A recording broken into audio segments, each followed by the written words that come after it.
Abhi we are dealing with pseudo force in this current lecture.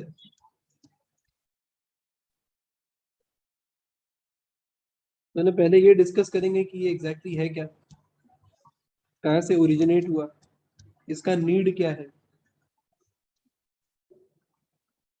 तो पहले अगर अपने इंग्लिश वर्ड मीनिंग के हिसाब से अगर अपने चले तो इंग्लिश वर्ड मीनिंग के हिसाब से सूडो का मतलब हो गया फॉल्स। तो कोई भी चीज जिसका असली में एग्जिस्टेंस नहीं है, उसको सिर्फ अपने कुछ देर के लिए बनाए हैं या किसी वजह से एग्जिस्ट करता है, उसको अपने सूडो बोलते हैं। अभी ये रियलिटी नहीं है कि ये सूडो है, मतलब इसके ऊपर थोड़ा अपने चर्चा करेंगे तो मामला क्लियर हो जाएगा कि भाई exactly we are calling it as a pseudo force. उसके पीछे मेन कारण ये है कि अपने जो रेफरेंस फ्रेम में सवाल को सॉल्व कर रहे हैं वो कैसा है। तो रेफरेंस फ्रेम के ऊपर अगर एक क्विक बात बता दिया जाए तो कुछ कुछ बात तो आप रेफरेंस फ्रेम के बारे में जानते हैं, कुछ कुछ बात मैं अभी आपको बताता हूँ। तो रेफरेंस फ्रेम को अगर अपने क्लासीफाई अगर करना स्टार्ट अगर करें तो we can classify reference frame in two aspect, and I'm not talking about the aspect which you already know of. I'm talking about them in like this. तो मैं एक बोलता हूँ एस्ट्रोनॉमिकल रेफरेंस फ्रेम, तो इसको अपने लिखते हैं एस्ट्रोनॉमिकल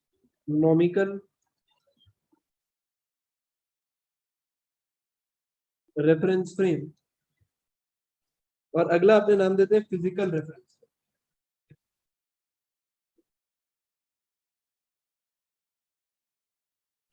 अब जो फिजिकल रेफरेंस फ्रेम है इसको हम लोगों ने दो हिस्से में डिवाइड किया। एक बन गया इनर्शियल रेफरेंस फ्रेम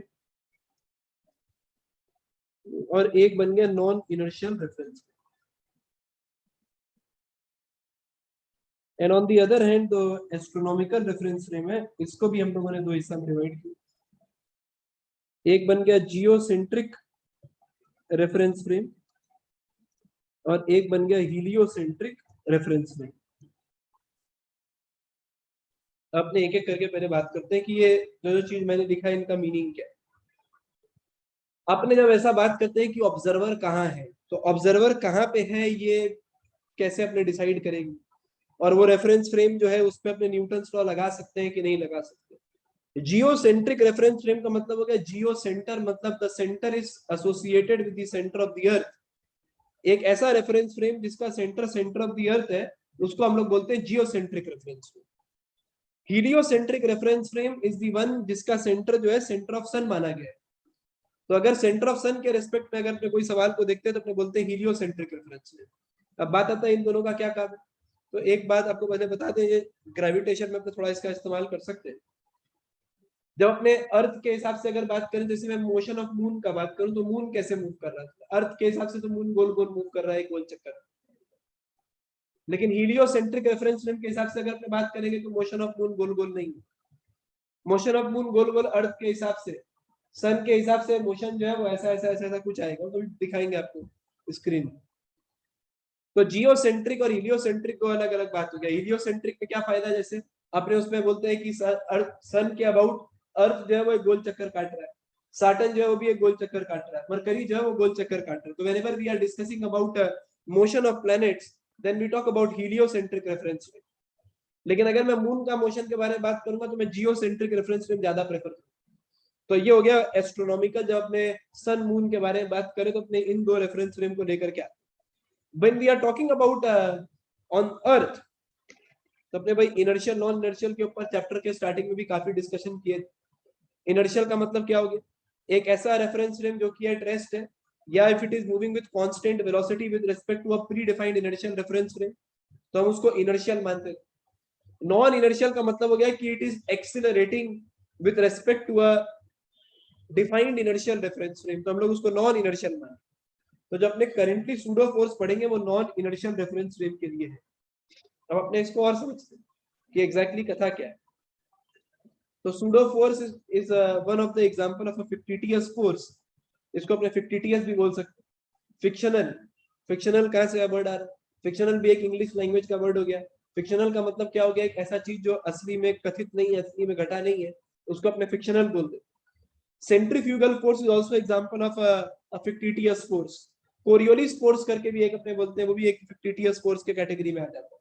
तो अपने फिलहाल सूडो फोर्स के बारे में चर्चा कर रहे हैं, और ये नॉन इनर्शियल रेफरेंस फ्रेम में अपने लगाते हैं to convert it into an inertial frame. अब अपने एक बार ऐसा चर्चा करते हैं कि कहाँ इसको एग्जैक्टली लगाएंगे। तो एक चर्चा अपने करने के लिए एक छोटा सा एग्जांपल अपने ले लेते हैं। हम लोग दो आदमी का एग्जांपल लेकर के बात करेंगे, दो आदमी का मोशन को अपने सॉल्व करके बात करेंगे, तो we will be able to understand और रादर ग्रास्प कि एग्जैक्टली हो क्या है। तो over here let me construct something like this। जैसे तो पहले मैं एक आदमी बना देता हूँ। तो ये हो गया, इसका नाम रख देते हैं चिंटू। ए बी करके क्या बात करें, कुछ नाम अच्छा होना चाहिए, चिंटू नाम ठीक।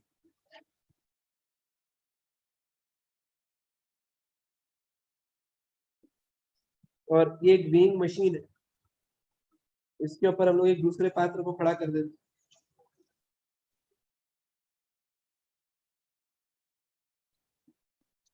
इसका नाम हो गया मिंटू। तो मिंटू जो है वेइंग मशीन पे है, और वेइंग मशीन अर्थ के ऊपर है। ये हो गया वेइंग मशीन का कांटा, ये हो गया वेइंग मशीन, हम लोगों ने ऐसे लिख दिया ये सब। अब सबसे पहले अपने एक चर्चा ये करते हैं कि वेइंग मशीन करता क्या। तुम कोई भी वेइंग मशीन के ऊपर अगर खड़े होते तो वेइंग मशीन करता क्या। Weighing machine measures the normal reaction force. Weighing machine का काम है नॉर्मल रिएक्शन फोर्स को मेजर करना। उसको इस बात से कोई लेना देना नहीं है कि तुम कहाँ पे खड़े हो, तुमको कोई ऊपर से खींच तो नहीं रहा। जैसे फॉर एग्जांपल अगर मैं इसको वेइंग मशीन के ऊपर ऐसे रख, एक बॉटल लिया मैंने इसको वेइंग मशीन के ऊपर ऐसे रख दिया, मेरा हाथ एक वेइंग मशीन है, मैंने इसको इसके ऊपर ऐसे पकड़ा।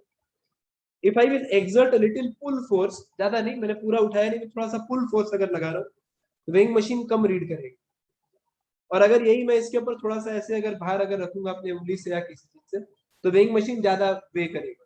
या आपने ऐसा बोल सकते हैं कि आप अगर एक वेइंग मशीन में अगर किसी चीज को अगर रख देते हैं और उसके ऊपर अगर आप जोर लगा करके उसको मैं बंद भी अगर करूंगा, तो भी उसका रीडिंग जो है ज्यादा आ जाए, ज्यादा रीडिंग हो जाए। और अगर मैं इसको हल्का सा अपने तरफ खींच लूंगा, तो वेइंग मशीन में शायद रीडिंग कम हो जाएगा। क्यों? It is all about normal reaction force, it is all about contact force, normal reaction force जो कि वेइंग मशीन को अप्लाई करना पड़ रहा है। कॉन्टैक्ट फोर्स का नतीजा है कि वेइंग मशीन एक रीडिंग हम लोग करके दिखा। तो चिंटू और मिंटू के हिसाब से अगर अपने चर्चा अगर करें, तो मिंटू बोलता है कि भाई हमने अपना वजन नीचे की तरफ वेट एक्सर्ट किया, जो भी मिंटू का वजन है वो उसने एक्सर्ट किया। जैसे मान लेते हैं कि मिंटू कोई 60 केजी का लड़का है, 60 केजी, तो मिंटू जो है वो वेइंग मशीन पे 600 न्यूटन कोई फोर्स लगाया हो, और इसके वजह से उसके ऊपर एक नॉर्मल रिएक्शन फोर्स लगता हो जो मिंटू को इक्विलिब्रियम में रखता है। जितना फोर्स मिंटू नीचे की तरफ लगाएगा, उतना ही फोर्स अगर मिंटू को ऊपर की तरफ मिलेगा, तभी तो मिंटू बैलेंस रहेगा। तो यहाँ पे एक बात ऐसा, अच्छा चिंटू भी यही वाला बात देख रहा है कि ऐसा कुछ हो। चिंटू के मन में क्या बात है, क्या उसके मन में बात है, अपने एक बार देख। तो अपने बोलते हैं कि अकॉर्डिंग टू मिंटू क्या हो।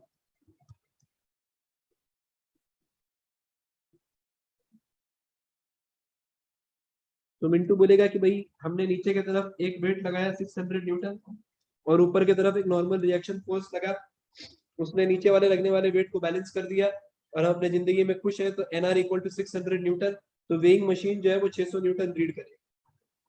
अच्छा चिंटू को अगर पूछा जाए तो क्या होगा, तो हम लोग लिखते हैं अकॉर्डिंग टू चिंटू।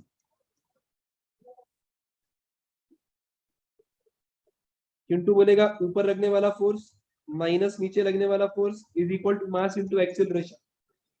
चिंटू बोलता है अभी हम नया नया न्यूटन लॉ सीखे, हम F net equal to M A लगाते, तो ऊपर वाला माइनस नीचे वाला इक्वल टू एम ए, तो क्योंकि तुम एक्सेलरेट नहीं करो तो उसको जीरो के इक्वेट कर दिया है, और normal reaction force equal to 600 newton आ गया। तो चिंटू और मिंटू जो है they are in agreement with each other. इन दोनों के बात में कोई भेदभाव नहीं है, इन दोनों के बात में कोई डिसएग्रीमेंट नहीं है, असहमति नहीं है। तो दोनों जन भाई कन्विंस्ड है कि चलो ठीक है, सब बात ठीक है। तो यहाँ पे मैं ऐसा बोलना चाहता हूँ कि Chintu is on earth which we have considered as an inertial reference frame. Mintu भी अर्थ पे अपना वेइंग मशीन रख करके खड़ा हो गया, he is also on an inertial reference frame and Newton's law are strictly applicable in inertial reference frame.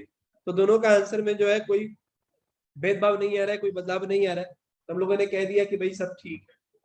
अब अपने दूसरे दुनिया पे आते, तो जब दूसरे दुनिया पे आते हैं तो अपने ऐसा बोलते हैं कि अपने एक एलिवेटर बना, इस एलिवेटर में अपने मिंटू को सवार कर।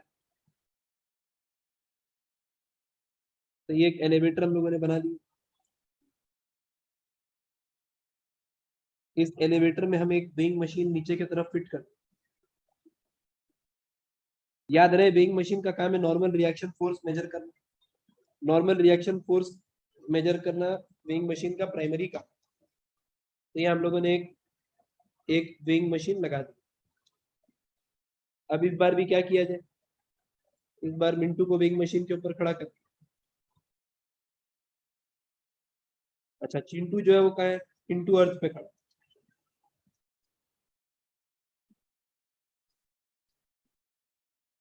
जैसे पहले अर्थ पे खड़ा था वैसे आज भी अर्थ पे खड़ा।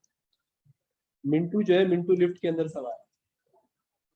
तो मैं ऐसा बोलता हूँ कि lift is moving up with a certain acceleration. So let us take that the lift is accelerating up with 2 meter per second. तो ये ऐसा बात।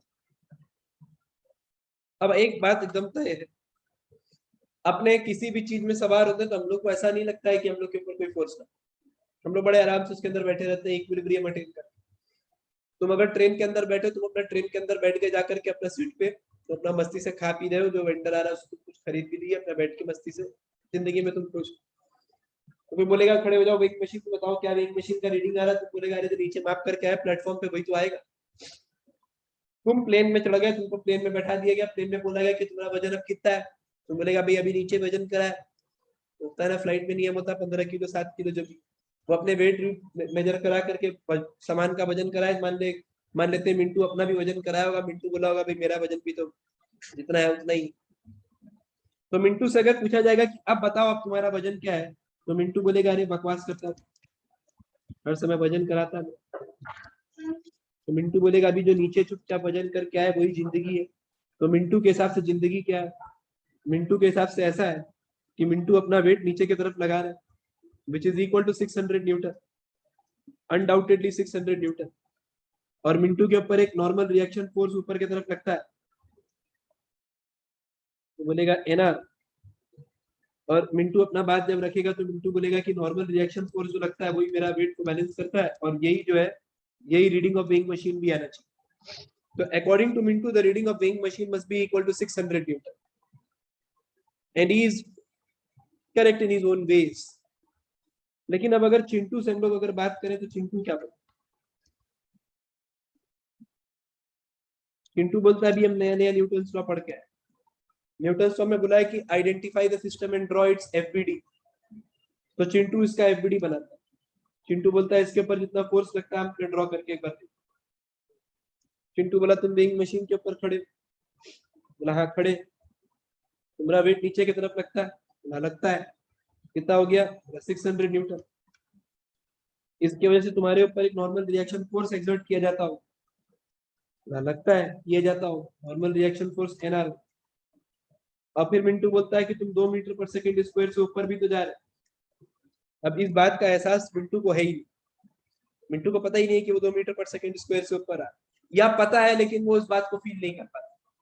तुम अगर एक क्लोज डोर एलिवेटर में चढ़ जाते हो, तुम अपना फ्लोर जिस फ्लोर में जाता है तुम ऐसे बटन टिप दिए, उसके बाद तुम खड़ा, you are waiting for your floor to come, you are at rest. तुमसे अगर पूछा जाए तुम क्या करता, तुम बोलता है रेस्ट पे खड़ा आराम से, I am waiting for my floor to कम।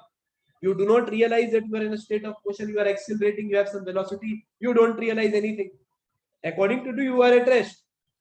ये सेम बात एप्लीकेबल है ना, जब अपने मोशन पढ़ रहे थे मैंने कहा तुम रात को ट्रेन में चढ़ गए, तुम सुबह पटना उतर गए, तुम सोते सोते गए, तुमसे पूछा गया भाई पटना पहुंच गया कितना, ट्रेन का क्या हिसाब किताब, तुम क्या कर रहे थे, तुम सो रहे थे, मतलब यू आर एट रेस्ट। जैसे बोले yes I was resting the whole time, but in reality you are in motion with the train. इस मोशन का एहसास पैसेंजर को नहीं। तो ये सेम बात जब यहाँ पे अगर चिंटू जब एप्लीकेबल करवाता है तो चिंटू ऐसा बोलता है कि तुम्हारे ऊपर एक ऊपर की तरफ फोर्स लग रहा है, माइनस नीचे की तरफ लगने वाला force is equal to mass into acceleration. तो 60 केजी तुम्हारा खुद का मास, तो 60 इंटू 2 हो गया 120। तो यानी कि normal reaction force will become 600 plus 120। तो चिंटू बोलता है कि तुम्हारा आंसर जो है वो 720 न्यूटन आना चाहिए। Now there is disagreement between Chintu and Mintu. Chintu का आंसर अपनी दुनिया में अलग है, मिंटू का आंसर अपनी दुनिया में अलग है। सबसे पहला सवाल ये खड़ा होता है अपने किसको मानेंगे, उसके बाद बाकी बात का बात करेंगे। तो मैंने बताया था न्यूटन्स लॉ के स्टार्टिंग में, Newton's law are strictly applicable in inertial reference frame. और चिंटू जो है वो इनर्शियल रेफरेंस फ्रेम का एग्जांपल है। Chintu is standing on earth, earth is an inertial reference frame. तो चिंटू जो है वो इनर्शियल रेफरेंस फ्रेम का एग्जांपल है। तो चिंटू का आंसर जो है उसको अपने एग्री करेंगे, मिंटू के आंसर पर अपने एग्री नहीं करेंगे, क्योंकि चिंटू ने एक्सेलरेशन कंसीडर किया है। Chintu is an example of inertial frame. Newton's law are applicable in inertial reference frame. तो हम लोग बोलते हैं कि चिंटू सही है। मिंटू का आंसर जो है वो एलिवेटर में जाकर के गलत आता। और उसके पीछे रीजन क्या है? रीजन ये है कि मिंटू एक एक्सेलरेटिंग फ्रेम है, मिंटू एक नॉन इनर्शियल रेफरेंस फ्रेम है। Newton's law are not applicable in non inertial reference frame, Newton's law are strictly applicable in inertial reference frame. तो इनर्शियल कौन है? इनर्शियल चिंटू। अब बात है कि सूडो फोर्स क्या है। मैं बोलता हूं सूडो फोर्स ये वाला फोर्स, जो फोर्स जिसके वजह से ये वेरिएशन आ रहा था, जो फोर्स जिसके वजह से ये वेरिएशन आया, हमारे पास दो रीडिंग आया। ये जो फोर्स है जो हमने, मैं स्टार बनाने की कोशिश किया, बन गया पता नहीं चमगादड़ जैसा कुछ, ये स्टार बनाने की मेरी कोशिश। तो ये जो है ये pseudo force F P, this is pseudo force. तो ये जो सूडो फोर्स है F P which is equal to 120 newton, इस वजह से अपने नॉन इनर्शियल को इनर्शियल में कन्वर्ट कर पाए। तब बात यह है कि सर ये सब बात तो ठीक है, आपको कैसे पता कि 120, आपको कैसे पता कि सूडो फोर्स का वैल्यू कैसे कैलकुलेट करते? तो मैं यहाँ पे एक बात आपको दिखा देता हूँ। अपने बोलते हैं whenever we are solving in non inertial reference frame, तो सूडो फोर्स को कैसे कैलकुलेट करेंगे उसके ऊपर एक note. Whenever we are dealing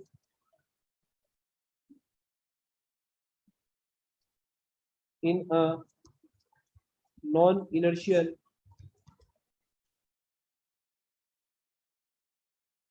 reference frame,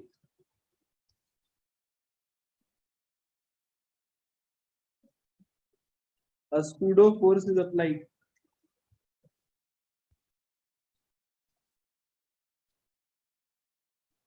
This pseudo force is equal to mass times acceleration.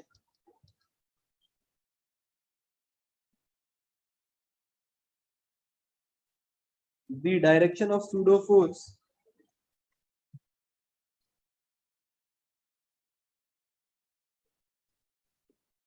is opposite to the direction of acceleration.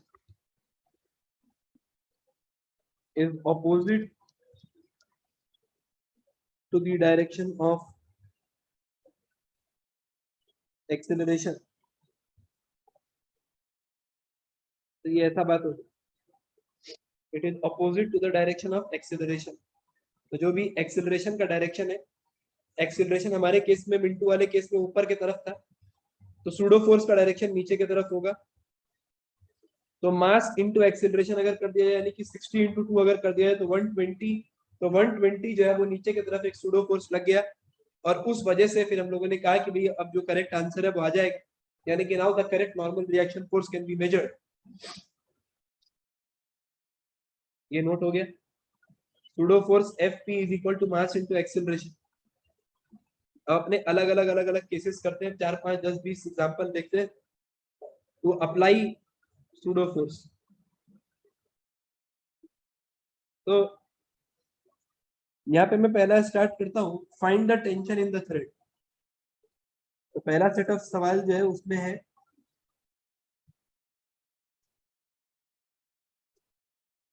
Find the tension in the thread in the following cases.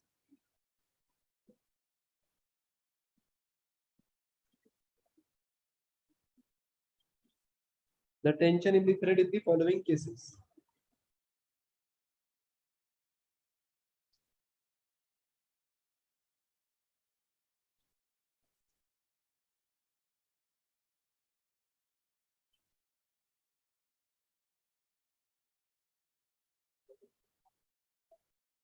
यहाँ पे अपने जैसे ये एक रस्सी attach कर दी,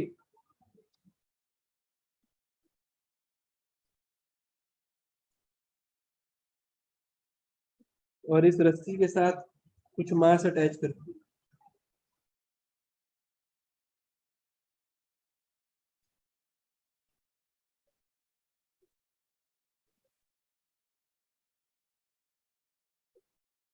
The mass involved is 5 kg.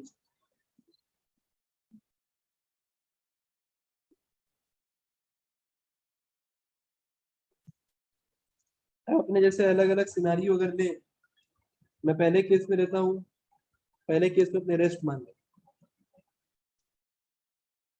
Next case में बोलता हूँ moving up with 10 meter per second velocity constant.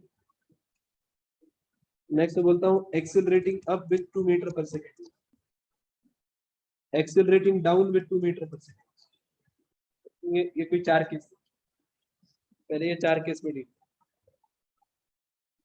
Tension पूछा गया, हो सकता है कि कोई वेइंग मशीन लगा दे, स्प्रिंग बैलेंस टाइप का लगा दे, फिर पूछे कि बताओ स्प्रिंग बैलेंस में क्या रीडिंग आएगा, तो आप बिल्कुल बता सकते हैं इससे। तो इसमें अगर अपने चर्चा अगर करें तो भाई in the first case which we are taking, in the first case which we are taking, so we say that the weight of the bob is in the downward direction which is equal to 50 Newton.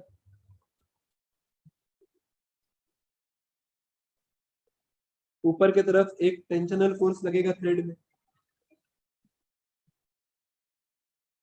T के जैसे, and T is equal to 50 Newton. तो बात यहाँ बराबर होगी,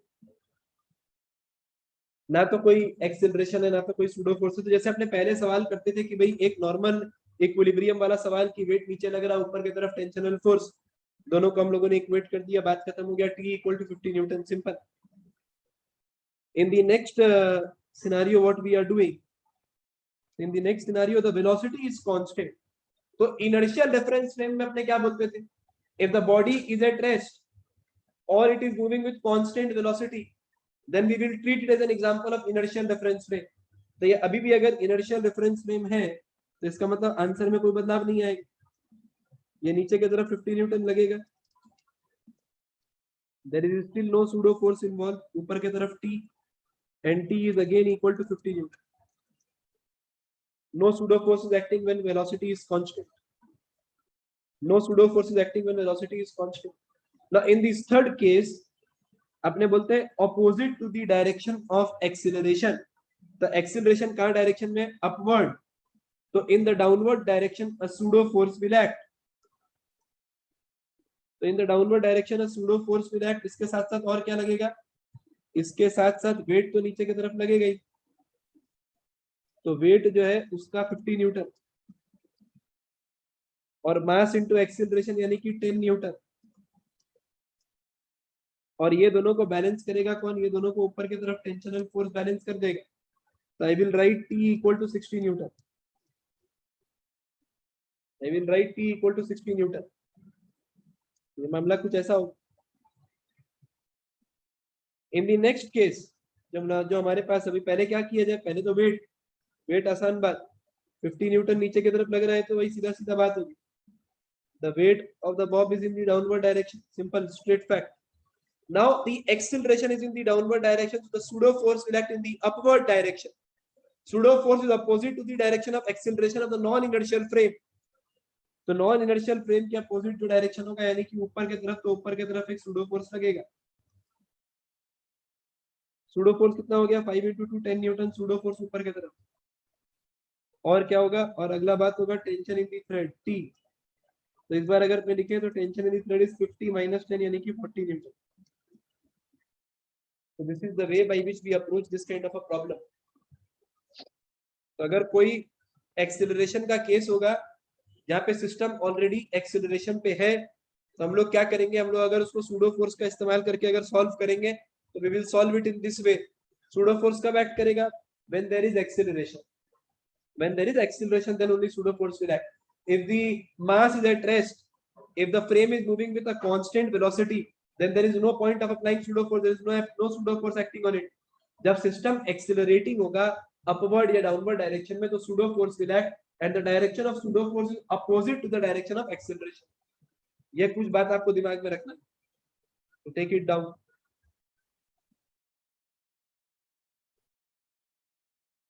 तो भाई जैसे हम लोगों ने टेंशन निकाला, उसी तरीके से अब वापस से एक आदमी को ले लेते हैं, उसको एलिवेटर में डाल देते हैं, वो एलिवेटर में ऊपर नीचे करेगा, अलग अलग केस में आप उसका वेट बताएंगे. तो सेम है, find the reading of weighing machine. इस बार सवाल हो जाएगा find the reading of weighing machine. तो find the reading of weighing machine हो गया सवाल.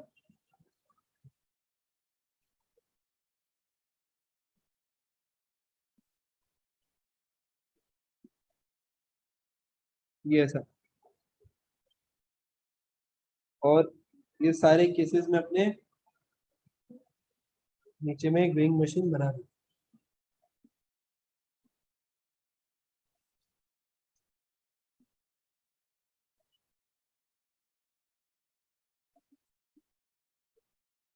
अब अंदर में एक आदमी खड़ा है.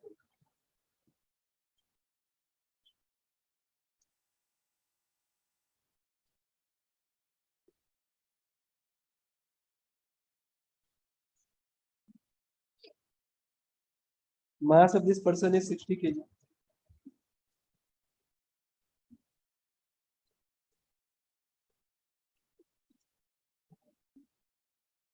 तो पहले वाले सिनेरियो में हम बोलते हैं रेस्ट, अगली बार बोलते हैं 10 meter per second velocity upward, next बोलते हैं 2 meter per second square in the upward direction acceleration, 2 meter per second square acceleration को डाउनवर्ड डायरेक्शन. तो what will be the reading of weighing machine in the following case. सारे scenario में weighing machine का reading क्या आएगा आपको बताओ.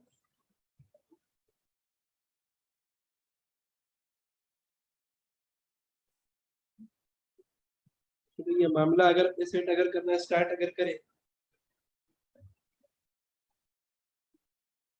हर case में वेट तो नीचे की तरफ लगेगा, तो एकदम तय है. तो ये हो गया 600 newton.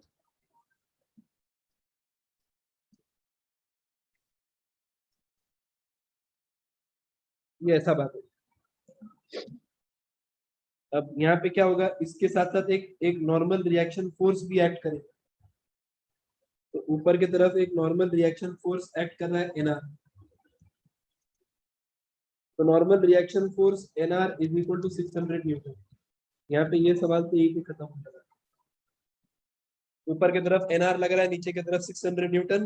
They both must be balanced by each other out, then only the system will stay in equilibrium. Rest का केस है.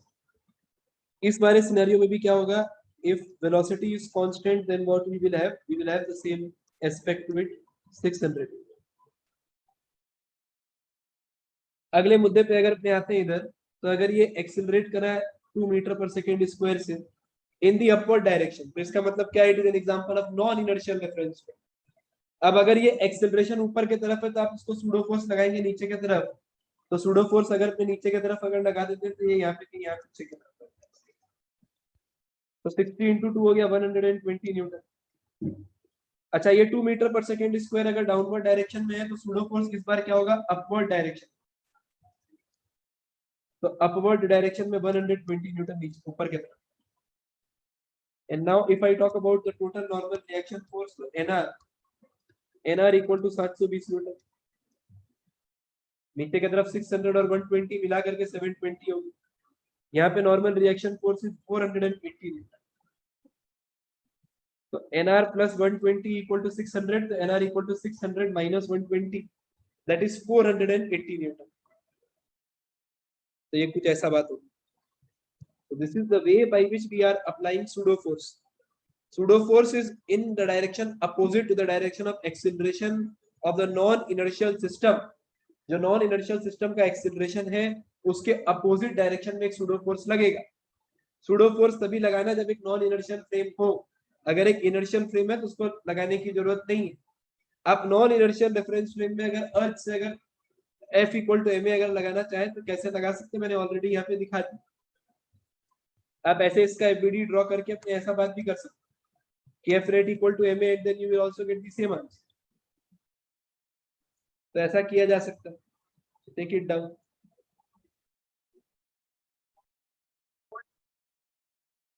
So how will our answer change if we take a inclined plane inside the elevator?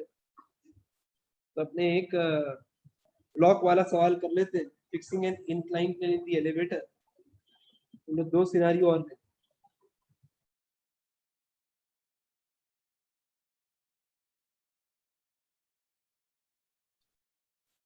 So we fix an inclined plane inside an elevator.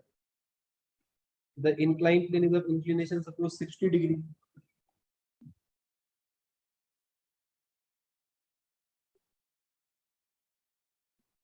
और एक block अपने fix कर देते.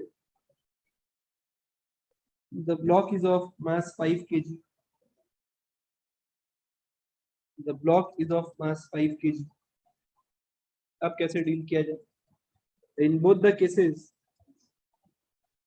acceleration is 2 meter per second square. एक बार upward है, एक बार downward. अब कैसे डील किया? तो इसको अगर अपने डील करना अगर स्टार्ट अगर करें तो यहाँ सबसे पहले मैं बोलता हूँ the weight of the block is acting in the downward direction that is equal to 50 Newton. तो यहाँ पे भी 50, यहाँ पे भी 50. mg 50 Newton in the downward direction.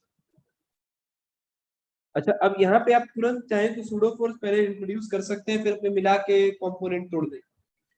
तो अगर ये 2 मीटर पर सेकंड स्क्वायर से अगर अपवर्ड जा रहा है तो pseudo force will act in the downward direction and pseudo force is equal to 10 newton. तो 10 newton in the downward direction. और यहाँ पे अगर पे देखें तो 2 मीटर पर सेकंड स्क्वायर से अगर डाउनवर्ड जा रहा है तो pseudo force will act in the upward direction which is equal to 10 Newton.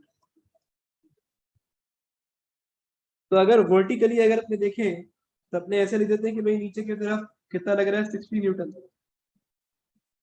यहाँ पे नीचे की तरफ टोटल कितना लग रहा है तो टोटल हो गया 42.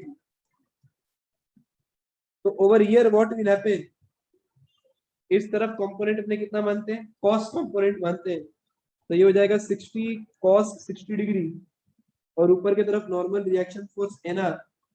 तो normal reaction force will become equal to 60 cos 60. तो cos 60 का वैल्यू हो गया हाफ, ये हो गया 30 न्यूटन.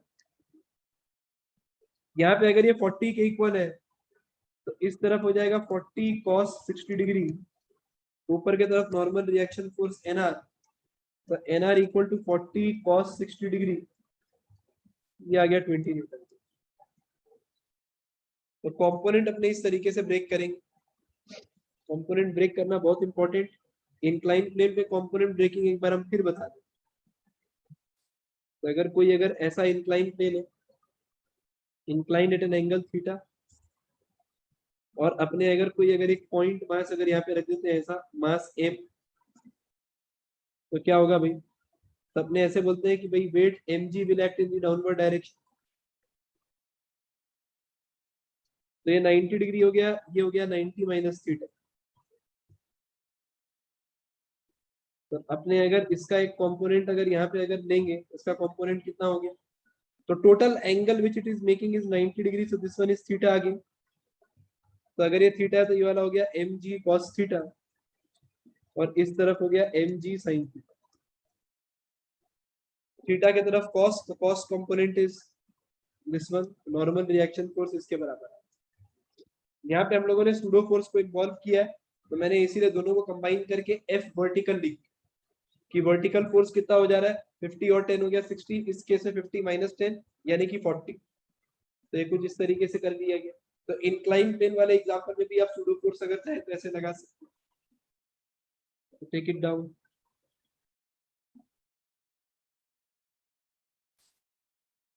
नेक्स्ट क्वेश्चन अपने लेते हैं.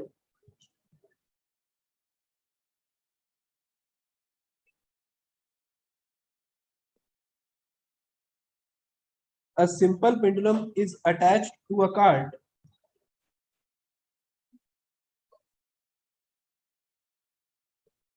A simple pendulum is attached to a cart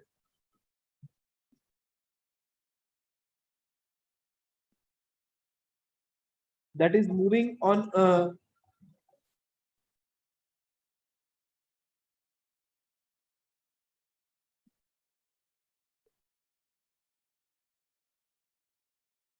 smooth horizontal road.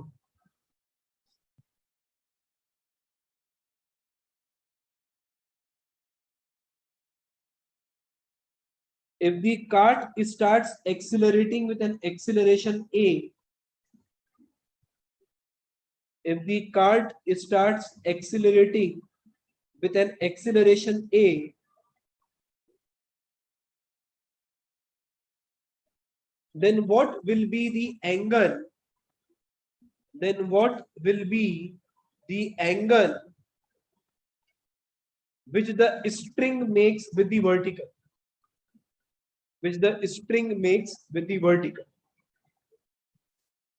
भाई मामला कैसा हो गया?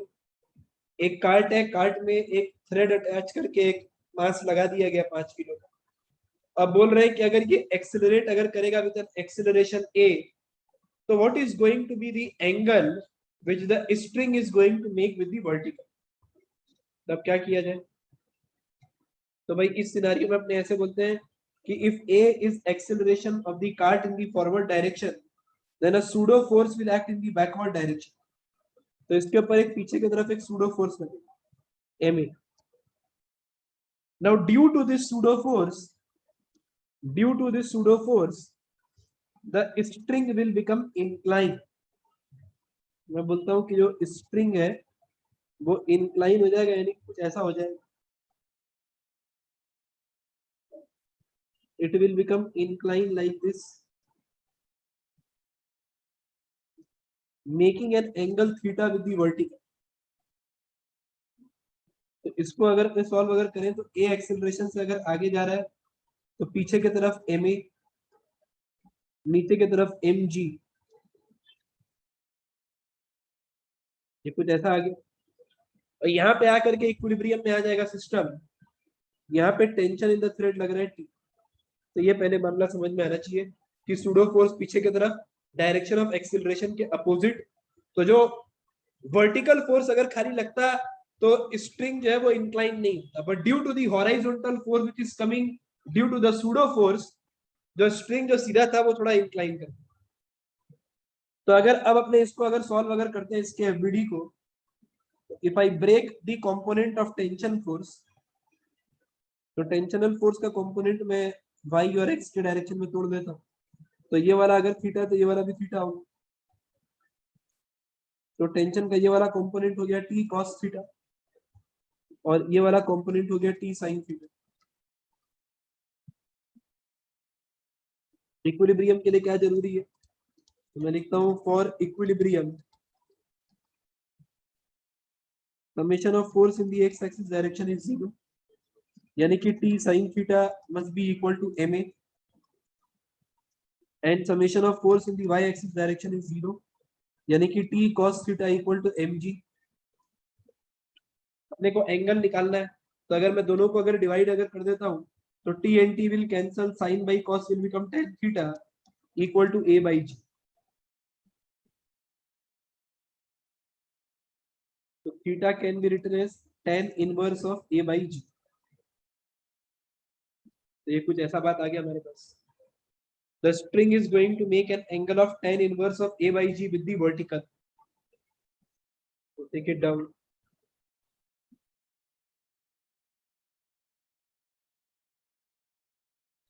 So let us deal with one more problem on pseudo force involved. एक लास्ट सवाल अपने एक और कर लेते, तो थोड़ा अच्छा है। तो all the surfaces involved are perfectly smooth। तो सवाल कुछ इस तरीके से, एक inclined plane है, inclined at an angle theta which is resting on a smooth surface, और यहाँ एक एंड पे अपने जो है वो एक पुली अटैच कर देते हो।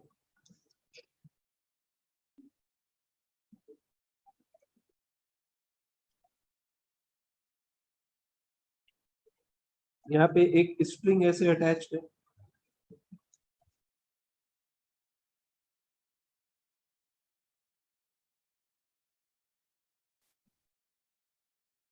and it is attached to a mass m0। Mass of incline plane capital M मानते हैं और इसके ऊपर एक स्मॉल एम ब्लॉक रखा। Incline plane is inclined at an angle theta. तो मैंने कहा है भाई सारा सरफेस जो है वो स्मूथ है, परफेक्टली स्मूथ माना जाए सारे सरफेस को। क्वेश्चन बोल रहा है find the value of am not, find the value of am not so that small m stays in equilibrium.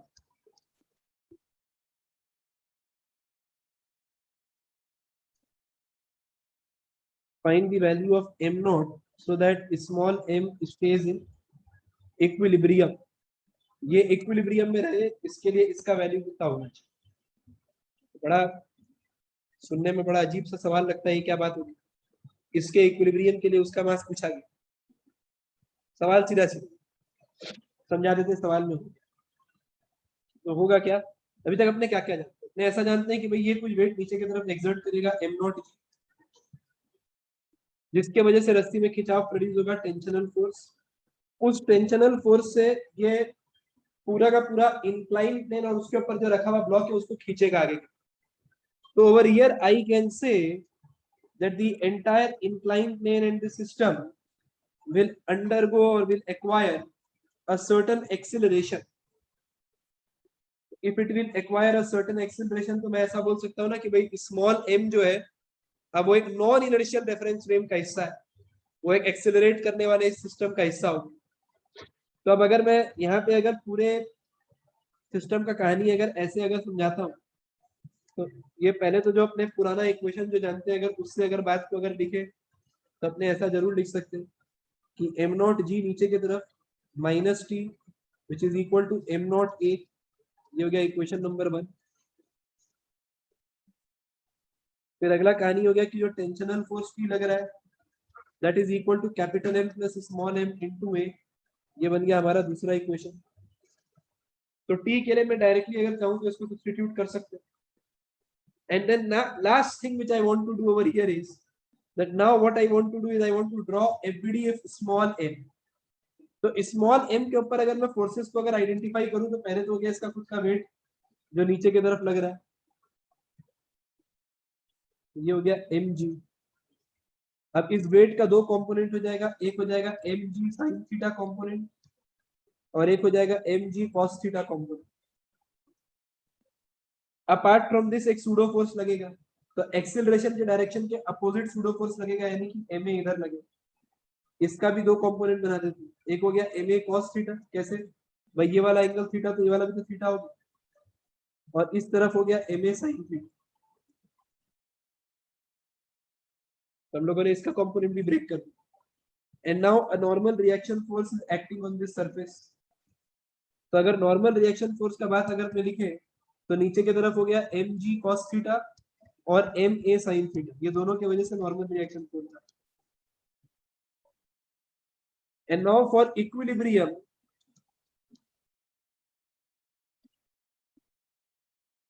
Of small m, तो अगर स्मॉल m को इक्विलिब्रियम में रहना है तो क्या होना चाहिए भाई, नीचे की तरफ जो इंक्लाइन प्लेन में नीचे की तरफ जो फोर्स लग रहा है और जो फोर्स ऊपर की तरफ लग रहा है they must equate with each other. तो I can write over here that ma cos theta is equal to mg sin theta, तो acceleration is equal to g tan theta. ये बन गया हमारा तीसरा equation, that acceleration is equal to g tan theta. हम लोग को पता लगाना है m नॉट के बारे में, तो मैं t की जगह ये वैल्यू अगर पुट कर देता हूँ इक्वेशन 1 में, तो ये हो गया m naught g minus m plus m, acceleration की जगह लिख दिया जाए g tan theta equal to m naught, a की जगह लिख दिया जाए g tan थीटा। तो we can calculate m naught over here that m naught g 1 minus tan theta equal to capital M plus small m g tan theta. तो g और g अगर cancel कर दें तो from here I get m naught which is equal to capital M plus m tan theta by 1 minus tan। आप अगर चाहे तो इसको कॉट में कन्वर्ट करें, नहीं तो इसको ऐसे भी रख सकते हैं, कोई दिक्कत नहीं। So this is the answer that we have for this particular problem. कि अगर ऐसा अगर पूछा जाए कि फाइंड द कंडीशन फॉर या find the value of m not so that small m will stay in equilibrium, तो मामला ऐसा हो गया कि अगर ये पूरा सिस्टम अगर a से एक्सेलरेट अगर करता है तो over here I say that एक सूडो फोर्स पीछे की तरफ लगेगा ऑन स्मॉल m, उसका कंपोनेंट हम लोगों ने ब्रेक करके उसको सॉल्व किया पूरे सिस्टम को to attain this particular answer that we have. M naught अपने इसे कैलकुलेट कर सकते, तो कुछ इस तरीके का बात अपने करेंगे। तो this is all that we will be doing for today. बाकी चर्चा अपने अगले दिन कंटिन्यू करेंगे। तो हम लोगों ने सूडो फोर्स के ऊपर आज एक्सटेंसिव चर्चा की है कि भाई सूडो फोर्स का एग्जैक्टली कॉज क्या है। एक फ्रेम ऑफ रेफरेंस को हम लोगों ने अलग अलग हिस्सा में डिवाइड किया। पोस्ट दैट हम लोगों ने ऐसा बात किया कि भाई एक नॉन इनर्शियल रेफरेंस फ्रेम को इनर्शियल में कन्वर्ट करने के लिए अपने एक सूडो फोर्स को अप्लाई करते हैं, and then that pseudo force को अपने कैसे किस डायरेक्शन में अप्लाई करते हैं, opposite to the direction of acceleration pseudo force को अप्लाई करेंगे, and based on that we have done a lot of questions. So we'll keep it till here for today. Take very good care of yourself.